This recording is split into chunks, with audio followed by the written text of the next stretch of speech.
Hello, everybody. Welcome to another episode of the Thriving Doctors podcast. Today, I'm delighted to be joined by Brett Furst. Looking forward to a conversation. It's been a long time since the last one, right? Yeah, it's been a minute, but I'm happy to be back. Yeah. Good to see you, my friend. Good to see you. Me too. So, thriving. What does thriving mean to you, Brett? For me and kind of the work that I do, like I feel like a lot of people, and to kind of change the word a little bit, and to I promise I'll get back to it. It's my ADHD, but for me, a lot of clients come in. This is like a classic therapy problem. They come in and say, "I want to be happy," right? I want to find happiness. I want to be happy more, all that kind of stuff, and all that is great, right? I'm not knocking it.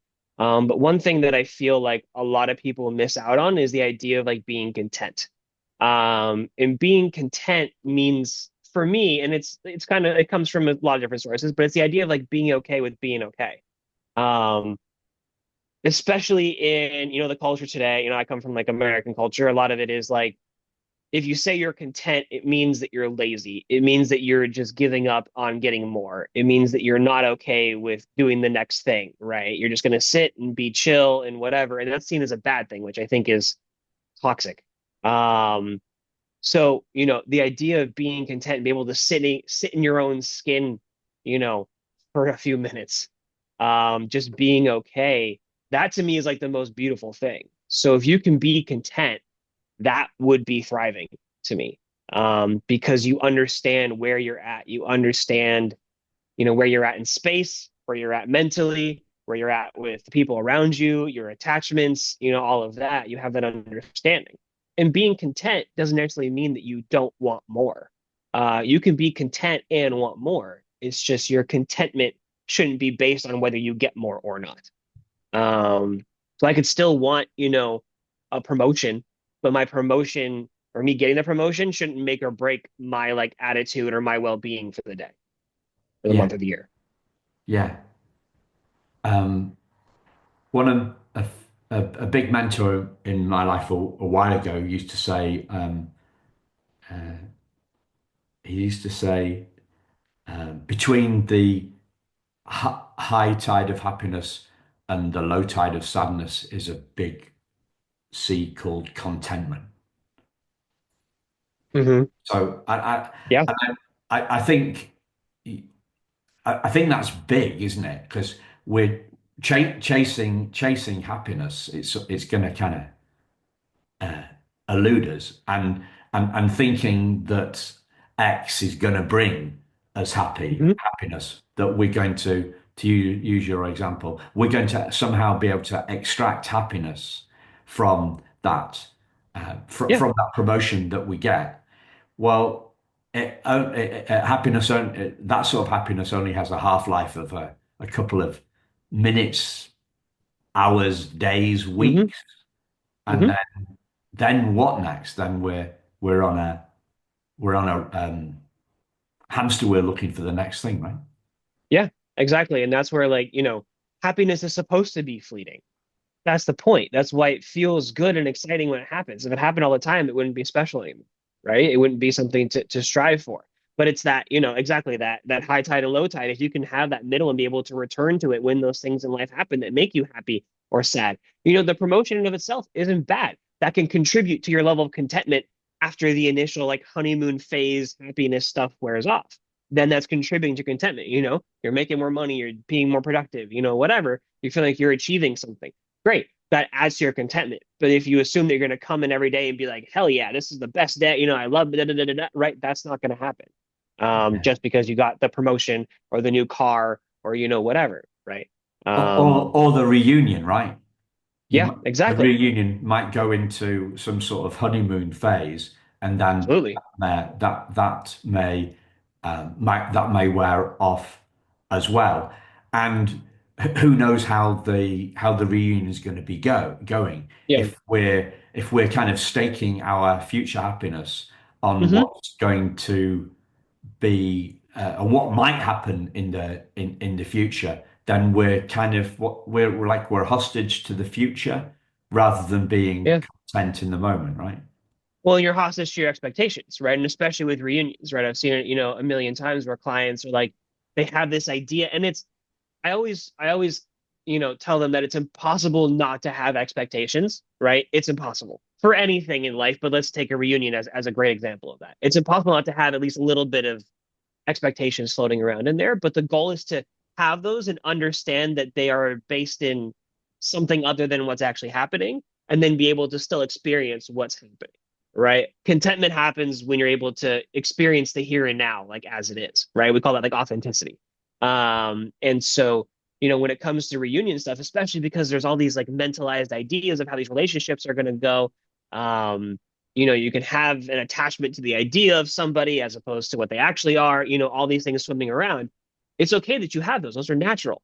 It's just figure out a way. And you must more just recognizing and separating them of like, okay, I feel this, I expect this, all that kind of stuff. I'm still going to put that to the side and then see what it's like in reality. Because yeah, we're hostage to our expectations all the time, even if it's on the basics of like, I expect this to make me happy. I expect this to make me fulfilled. I expect if I find out this knowledge about myself or my genetics or my story or, my bio family or my adoption story, then I will feel totally complete now. And that rarely happens. Not to say don't go do it if you want to go do it, it will help. But your sense of completeness can't come from a singular source. And that's what stops people from thriving or feeling content is they feel like if only I could blank, then I'll feel better. And that is almost never the case, if ever. Yeah. So where do we get this idea from that the outside world causes our happiness? There's a lot of different theories. The big the big giant one is like capitalism, right? Like I know that's like this big giant word, but we're constantly sold on this idea that if you can just do blank, you'll be happy. We're sold pictures of shiny, happy people all the time. But that in the kind of this not like sinister way on purpose, but it's coupled with most people have a complete lack of insight into their own internal stuff and why they're unhappy in these ways or how they could change it internally, right? So if you don't have the tools or the ability to see internally and see, oh yeah, some of this stuff is what's making me discontent, right? Or not thriving or not feeling okay, then you're going to look and be like, well, I just don't feel okay. But look, those people look okay. Or I think if I do this, then I'm going to be okay. Or if, I, do these certain steps or whatever, I'm going to be okay. And then you do that and then you're not. And it's like, okay, well, what's the next one? What's the next one? What's the next one? What's the next one? Right? Because if we just think this is how I am and I can't change it, right, then I got to look externally. And also, right, the other theory is that humans we're designed to essentially be as efficient as possible, right? We're going to make as few changes as possible to get the maximum amount of outcome. And so, do I want to go to therapy for a couple years and be uncomfortable the whole time and talk about stuff that I've actively avoided or passively avoided? Or do I want to buy a new car? One of those is a lot easier to do than the other. So we kind of usually pick Yeah. the easier option. That's just how humans are. And that goes back to like caveman days. But like we usually pick the easier option. Yeah.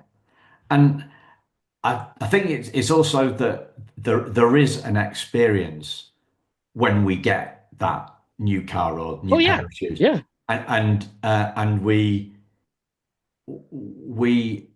what's actually happening is the end of the seeking. The Hmm. joy is in the end of the seeking rather than the acquisition of the object. But we don't. It's like a attribution error. Is it? Is that what they call it? Yeah, Attribution. you're basically like assigning the source to the wrong thing. Um and it's not even that like even in itself, right? Like buying a new car is cool, right? Like I get the shiny thing. You're getting a package from Amazon or whatever, right? Like that's where, there's people that are have shopping addictions, they have a new package outside their door every day. Um And so it's that like you get that burst, right? Because that burst is real, right? It's a cool thing. You're excited, it's new, it's happy, or whatever. Even take it for like a new relationship, right? That honeymoon phase in the first like 2 to 4 months of being in a relationship. That part is supposed to end though, right? It has to phase out. But a lot of people don't make it past that 2 to 4 months because they feel like when the energy and the excitement and like the mushiness goes down, that oh, we might not actually like each other, might not be in love because it doesn't have like that adrenaline excitement part anymore of it being new and shiny. But that's okay. You're supposed to have sort of like a it's okay period. Um, so yeah, that can be applied to a lot of things. But Yeah. that we look for those humans in general look for short-term solutions before they look for long-term ones. That's where like addiction comes from. That's where a lot of things come from. Is we can conceptualize a short term solution. That's easy for us to grasp. The long term one is more difficult. Yeah. But isn't there comes a point uh, when we realize it, when the insight lands heavily enough that the outside world doesn't make us happy, Hmm. then like I used to think that insights were kind of once and done.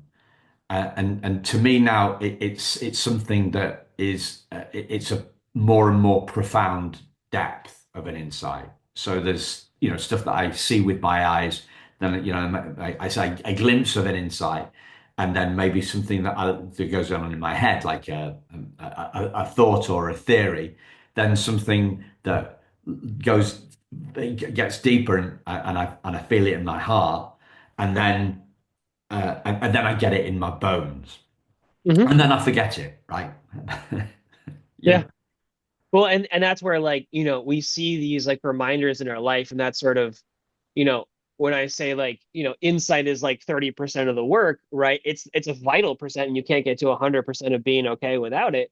But it's the, all right, I have this insight, I know why I do the thing, but now let's see the ways in which that thing is impacting me. It's sort of like a time machine, right? Like this thing happened in the past, or multiple things. How is it affecting me in the present? Right. And then you start to see, oh, I think it's this and this and this, and it's affecting this and all that kind of stuff. And then we have to kind of reverse engineer it. Okay, it's affecting the way that I am in relationships, the way that I argue with my partner or whatever, right? Okay, how can I argue differently with my partner so that I don't keep reinforcing the thing that led me to do that behavior in the first place? Right. Because that's how we take the strength out of, let's just call it the trauma. Right. Um, and so that's how we make it not have as much of an impact. It's always going to be there. It's always going to be traumatic, as it should be, because it was. But you can reduce the impact, therefore making it weaker in the present by changing the behavior that the trauma is impacting. yeah. So, what do you think of this idea of uh, insight, a size of an impact rather, or a depth of an impact, Mm-hmm. rather than seeing that all insights are the same? Yeah, and that's where like, there's some things where, you know, sometimes the insight doesn't come right away, sometimes it takes a while, sometimes it's bigger and more like and then everything kind of expands from there. Or sometimes it's little ones along the way and you kind of tie the knot, or you even can understand it. A lot of clients have this where they understand it logically, right? When they get to that point in session, but then it's just the connecting it part like takes forever, right? To real life. I have a client right now and she fully understands that she's a love and sex addict and like all these things. And she knows why. She knows 100% why, but the still like doing the behaviors in real time, that part is hard. So there's all these different kinds of levels of insight. Some people discount their own insight too, of like, oh, well, I think it's because of this, but it's dumb. It shouldn't be because that was small and didn't matter and I should be okay. And then they don't see the impact in the future. So there's all these different versions. I even remember one of those like gasping insights. I was running an adoption group at one of the addiction treatment centers that I work at. And this client had been in the group for, I don't know, 4 or 5 months. And he didn't really say anything ever. And then I was in the middle of talking about something and he goes, and I'm like, what? And he goes, I think I have attachment problems. And I was like, my guy, like that's what we've been talking about for the last like 5 months, both individually in session and in group. I'm happy it hits you. Now let's do something about it, right? But sometimes it comes like that. Sometimes it comes in little drips and fits and starts, and if we get there, we get there. Yeah. So, what's helped you see this? I mean, what do you call it? Like this in inner sovereignty, or I'm thinking because you're California, right? The guy that helped me see this is a guy being on a couple of uh, group courses with nothing to do with adoption. Also, listened to a few of his books. So the book's called The Inside Out Revolution by a guy called Michael Neal. And that's all about seeing that the world is inside out, i.e., feelings come from us, not Hmm. to us. Uh, the car doesn't make us happy. It its arrival signifies or means the end of the seeking, and the Mhm. end of the seeking kind of reveals our happiness rather than the purchase of the car causing our happiness. Yeah. How have you seen that? What what led you to that? A lot of my stance with my clients is sort of like the world is how it is, right? What do we do about it from our end? Right? And so that's sort of the same thing as you're saying, right? Is like we can only control the internal part of us, right? There's going to be things in life that are good, bad, happy, sad, right? And to understand that all those things are valid to exist, it's what we do with them that matters. And for me, that came from, at least personally, was like understanding, okay, like I felt very uncomfortable for most of my life. I had no idea why, I'd externalize it. I'd look for, other things to kind of distract me, those sort of things, right? Like relationship addiction stuff when I was younger, all those sort of things to try and change. Okay, if I can control someone or something outside of me, then I'm going to be okay, right? If I can create, a lot of people have this idea, if I can create this environment where no problems happen, then I won't have any problems, right? And that's not a functional, realistic, or even possible way to live life. And so it becomes, all right, the world is going to be how it is. I can control certain elements of it. I can put myself around certain people or not around certain people, those sort of things, right? But there is a randomness to the world that we can't control. So the only thing that we can control is how we view those things, right? And validate those things in the way that we view them, right? Even if those emotions come internally, right? Doesn't mean we have to squash them or control them or turn them into something else. We can accept them for what they are because they have validity on their own. We don't have to listen to them all the time, though. We can choose what we want to do with them despite them existing. I would even argue that the internal thing is something that we can't fully control either, right? But we can decide what we want to do with how it's feeling. We can feel the emotion. The emotion is going to come, but what we do with it is what matters. Yeah. So that's you creating a little space between kind of trigger and response. Is that how you see this? Basically, yeah. I mean, it's any emotion. Like if I feel anxious, right, when I'm about to go do something, or if this makes me sad, or I feel like I want to just get out of here and you know go eat some McDonald's, which I know is bad for me, or whatever, right? Like I can feel that feeling. I can know where that feeling is coming from. I can respect that feeling, which is the part that gets missed a lot. Is like a lot of people, if they feel anxious, are like, oh, it's stupid that I'm feeling anxious. I should be fine. Well, it doesn't matter what you should be. It's what you are. You are anxious, and that's fine. Or you're feeling anxious, which is fine. You don't have to let it control what you do next, though. You still can. You can say like, yeah, I'm anxious and I want to get out of here, so I'm going to get out of here. Fine, but at least you're drawing a choice. You're not letting it push you to the point where you don't have a choice anymore, right? Because if you try and squash it, if you try and ignore it, or you lean into it, it's going to eventually ramp up until it takes control because it's trying to keep you safe. It's trying to get you to do something. But if you can acknowledge it, respect it, and then choose what you want to do with it, that allows you some mastery over it, basically, right? And then if you can show the anxiety, depression, whatever, that it doesn't need to be as strong as it is, it doesn't need to hang around as much, you won't feel as much pressure about it. And so it's kind of like conditioning it to be heard at lower volumes. Yeah. So um, in that answer, you just made a distinction between uh, being, I think it was being anxious and feeling Mm-hmm. anxious. So you're Yeah. separating out who we are from Uh-huh. how we feel. Yeah. Yeah, that was a correction I had to make for myself, right? Because I've been so used to, especially when I was young, saying like, I'm anxious. It's yeah, that is part of what I'm feeling, right? Very rarely ever are humans ever only feeling one thing at a time, right? In addition to that's kind of been a change in the language in like therapy world recently, which I agree with. Is to say like I'm feeling anxious. Even when we do diagnostics, we don't say someone is autistic. We say someone has autism, right? It changes the nature of the identity that we're placing on another person. And the same goes for ourselves and the emotions that we're feeling. Yeah.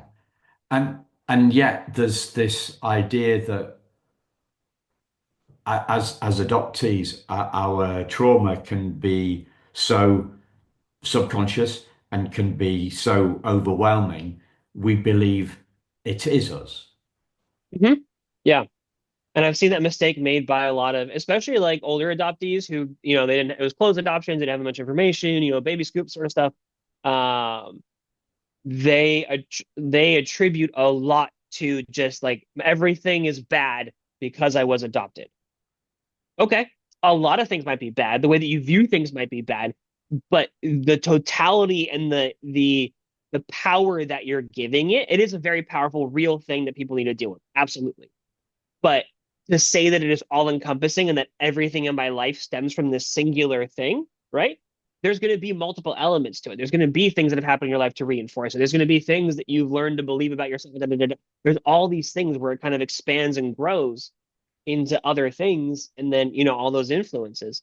But to put all your eggs in one basket for anything, one emotion, one identity, one belief, any of that is almost always flawed. Yeah.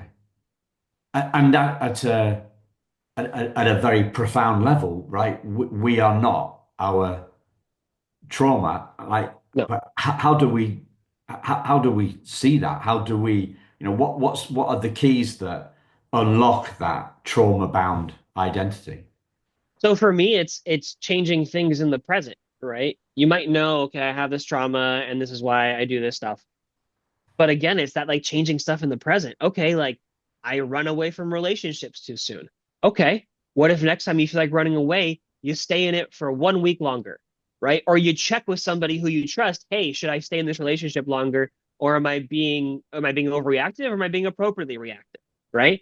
Like those sort of things, right? Like push the boundaries just a little bit. Don't be unsafe with it, but push the boundaries just a little bit. Oh, I never get close to any of my coworkers because I believe they're always going to leave me.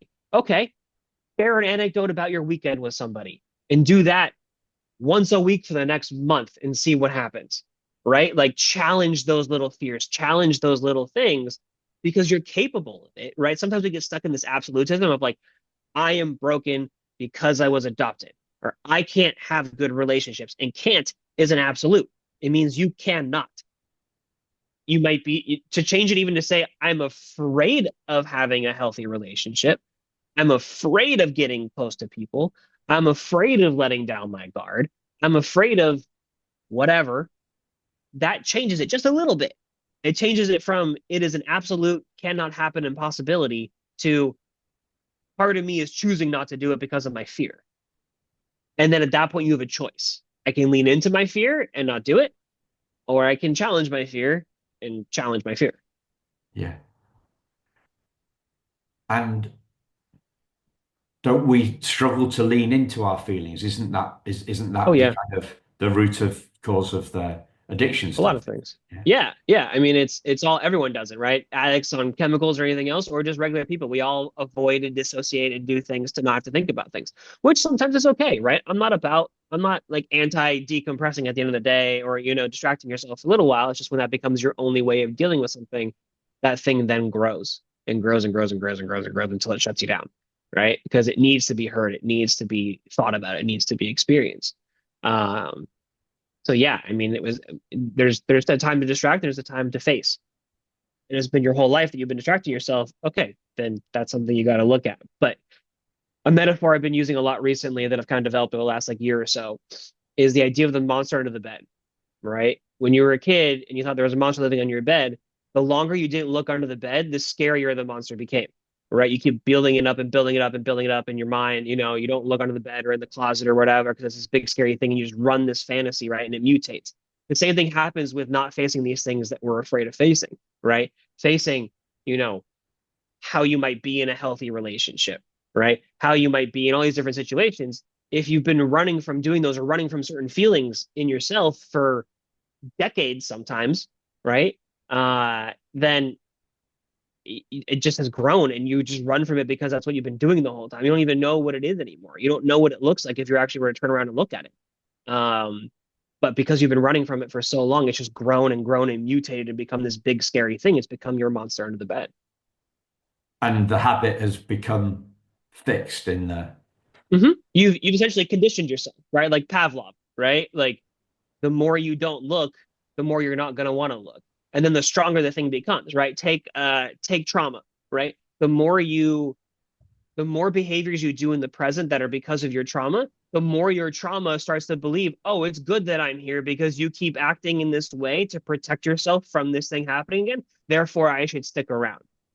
Right. So the more you reinforce it's the need for it to stick around, the more it's going to stick around and we go around and round and round. Yeah. And but it's becoming what do they call it? Self-fulfilling prophecy. Absolutely. Yeah. Yeah. And I've had clients do that too, right? I keep mentioning relationships. It's an easy way to do it. And a lot of adoptees have trouble with that of I can't find good people. I can't have a good relationship. Therefore, I'm going to pick somebody less than good. And then I'm in that relationship. And then what does that do? It reinforces that I can't get anybody good because all I keep doing is being in bad relationships. And then round and round and round we go. When really the fear is if I have something good and that ends, that's really going to hurt. If I pick someone toxic and that ends, okay, it sucks, but I also knew that that was going to happen. That's why I picked it in the first place. But if I pick somebody good, that one's going to really hurt if it ends. And then I might think I really am broken as opposed to just sort of kind of believing that I am and, playing into it. That would be like real confirmation, even though none of that's actually true. But we feel like it would be real confirmation that I'm broken if I mess up a good thing. Yeah. So beliefs are a key thing here. I've heard them. I like your metaphor too, and I love the monster under the bed. I've heard beliefs, a metaphor for beliefs as bouncers for the brain, right? They don't let new ideas in. Mhm. Um, and if we don't have an insight and then take action, then we don't do anything different, and we get the same results.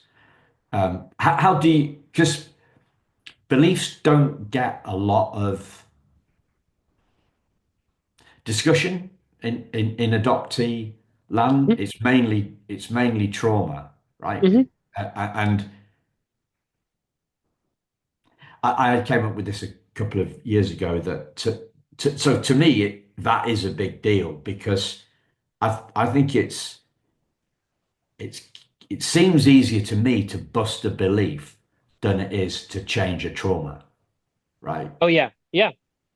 Well, and trauma itself necessarily shouldn't change, right? Like what happened was traumatic. It should still feel a little bit traumatic whenever you think back on it or look at it because that's a normal response to a thing that was traumatic, right?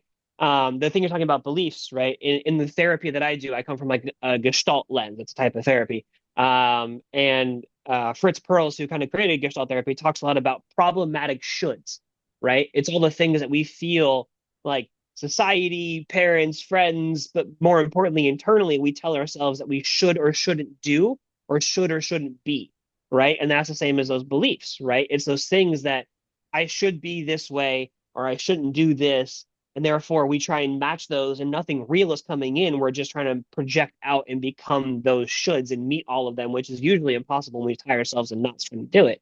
Um, but yeah, it's that same idea. But Yeah. yeah, trauma should feel traumatic. Hopefully, it doesn't become overwhelming and like life consuming and all that kind of stuff. When you think back to something bad that happened, it should feel kind of bad because it was. Yeah. When you're talking about the shoulds and the Gestalt theory, what popped into my head was like the have you looked at this IFS part stuff? Mhm. Yeah. So what came into my head is an argument between the two parts, or between, I mean, we've got loads of parts, but an argument between two parts. One that says, I should be over this by now, Mhm. and the other part that says I'm okay as I am, and that they're at war somehow in terms of, is that is Yeah, that what basically, it's right? about? So the way the Gestalt looks at it is similar to that. Is the shoulds come from the outside, right? And not all of them are bad, right? The dumb one that I always bring up when I talk to clients about this is like, I shouldn't murder people. Okay, we probably should keep that one, right? Like that's a good one to hold on to. But it's usually most of them are passive and silent, and we don't know that we're trying to meet them, right? So I have my clients like, let's write out a list of all the problematic shoulds that you think that you have, right? And some we keep and some we don't.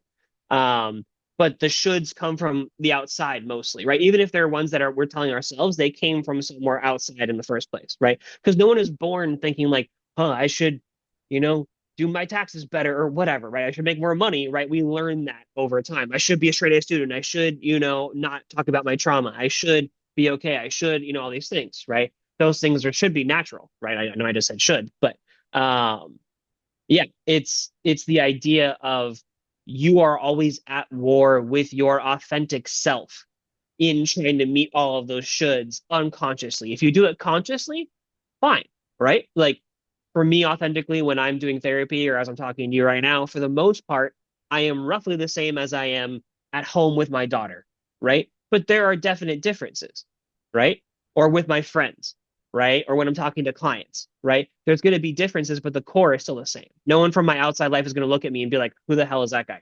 My friends might think that I sound smarter and they didn't know that I could talk like this when I talk about therapy stuff. They're like, who's that dumb dumb that, knows what he's talking about or sounds like he does at least.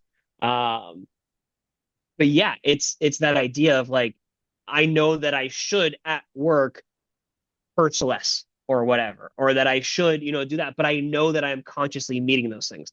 Authenticity per Gestalt comes from knowing where you end and the game begins. The game is everything outside. The game is a social game. It doesn't mean you don't play the game. It just means know when you're engaging in it and where you are different from it. Some theories call it differentiation, parts, they all have their version of it. But yeah. Yeah. But the uppercase S of Dick Schwartz's IFS, it wouldn't have any shoulds, would it? Theoretically, or for me, at the very least, like in Gestalt, it's more understanding which ones you're picking, right? Because like having no shoulds at all, right? I guess like when you internalize them and be like, my moral code says that I shouldn't murder people, right? Okay, cool, yeah, good. Is that a should? Yeah. Is it one that you consciously place on yourself? Yes. So that's okay, right? Like there are rules. The goal of being authentic or content or thriving for me and my clients is never to be like, screw all the rules, I'm going to do whatever I want. No one can ever impact me. It's saying like, yes, things impact me. So it goes from caring about everyone's opinion to choosing whose opinions you want to care, right? Or caring about no one's opinions to caring about, or none of the rules to choosing what rules you want to care about. All those different things. Yeah. So the shoulds and beliefs are pretty tied in together, yeah? Yeah, yeah, I would say so. So you talked about writing a list of all the beliefs. Hmm. Yeah. Have you got any other kind of tactics in this space? Yeah, so kind of in working on authenticity, one thing to understand about authenticity is that authenticity is not about finding yourself, it's about finding who you're not, and removing those pieces. Whatever's left over is going to be you, right?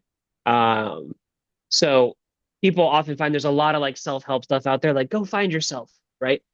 Which is great. They mean well, but for me, whatever you find that you feel like is going to define you is automatically going to be constrictive, right? We don't have the language to describe ourselves or other people in their totality. So any words we say like I am this, that's going to be flawed because that thing can't encompass all of you, right?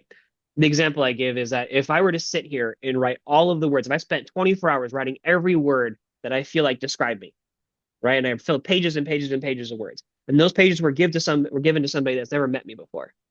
And that person read all the words. They would still have no idea what it was like to interact with me, right? They would know a list of words that describe me. They would know therapist and father and friend and blah, blah, blah, blah, blah, right? But that those words don't describe what it is like to know me and interact with me and see me, right? So any word that we find that says I am this, you can find words that are a part of you, father, therapist, all those kind of things. Those things impact my authenticity and impact who I am, but they are not the totality of me. There is no totality of me. We are always fluid. We are always in flux. Yeah. And but another take on that, who am I, would be about taking off layers of clothing, like taking off our roles, taking Mm-hmm. off our feelings, taking off our thoughts, taking off our beliefs, Yeah. and getting to the what what Dick Schwartz would would call the uppercase, the IFS guy would call the uppercase S self, the unconditioned self, the Yeah, the true self. and I think that's where I differ a little bit from like the unconditioned is like it's impossible, I think, to be like fully unconditioned. But for me, it's less about being unconditioned and more about understanding and choosing which things you want to be conditioned by, basically, right? Like, am I conditioned by my wife that I've been together with for now the last 15 years? Absolutely. Right? There's things about my relationship and about myself that have changed because of my proximity and relationship to her, as they should be, right? But I can understand those and see those and choose them or reject them, right? So it's allowing certain conditions to come in. It's Yeah. allowing certain things and having choice. That's the theme of a lot of things I talk about. I mentioned in here a lot, but like having choice in what you do with these things that are going to exist. But that would be more like your personality rather than your uppercase S self, though, right? Yeah, I mean, I guess like the manifestation of it, right? Like but for me, like those things kind of become one, right? Like authenticity, self, all those things, those are constantly fluid and in flux. They change literally second to second, right? Depending on which research you look at. The lowest number that I found is humans filter 11 million pieces of data per second, right? So that's sensory information, internal information, everything, right? So per second, we have to filter through 11 million. Some say 4 billion, some say 400 billion bits of information per second.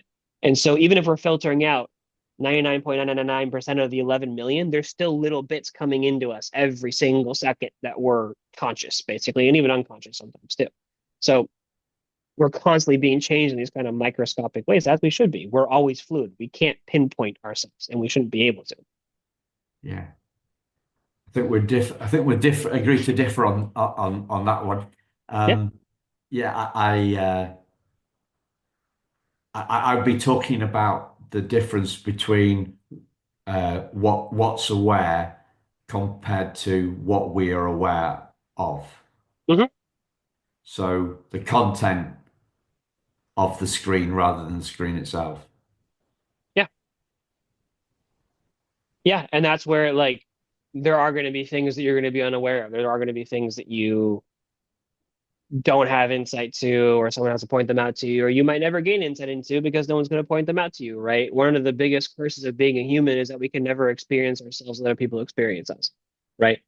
We can see ourselves on video, we can see ourselves in a mirror, right? But that's not the same thing, right? So we never fully understand how we are experienced or how we are externalizing.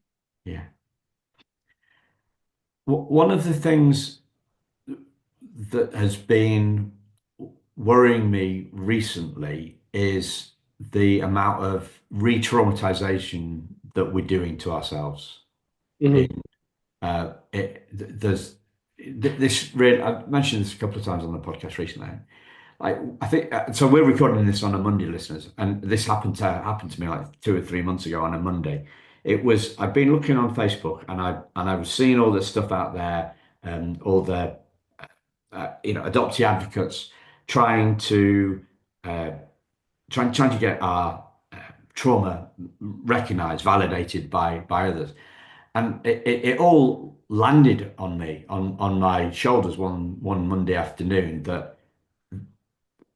uh, exposing myself to that is traumatizing me, and it ain't just me. Hmm. Um, w there's a lot of that going on. There's What do you a think? lot of that going on in a lot of different spaces. Not just for adoptees, but yeah, just especially for adoptees, there's a lot of that going around. Um, and not trying to be political with it either, but especially in America, I have parents of adoptees that are asking me, "Hey, is my child that I adopted internationally going to be safe right now? Are they going to get deported? Can they take away their citizenship because they weren't born here?" Right? So that's like a whole new level of trauma just for the parents who already went through the trauma of adoption, and the adoptee went through the adoption trauma, back, 20, 30, whatever years ago, 15, 18, 19, 20, whatever, whatever, however old the kid is, right? So, there's that stuff on top of already everyone just talking about the fact that adoption is a trauma regardless of circumstance, which I completely agree with. But yes, that is re-traumatizing to have that come up again. So it's everywhere. Yeah. But again, like part of the goal is less about like, yes, our world is more traumatizing right now, I think in general, right? As just a general statement than it has been in a very long time, if ever. Um, Unfortunately, a lot of the answer is like, yes, it is that way. Now, what do we do about it? Yes, you are being re-traumatized. What do we do about it? And there's a lot of good theories, a lot of new therapy, psychological theories that say, like, let's acknowledge that the world is a mess. Let's acknowledge that the world is actively trying to keep you down in certain ways. Now, what do we do with it? As opposed to like, no, you if you believe and do this, everything should work out fine. Like that doesn't get you as far as it used to anymore.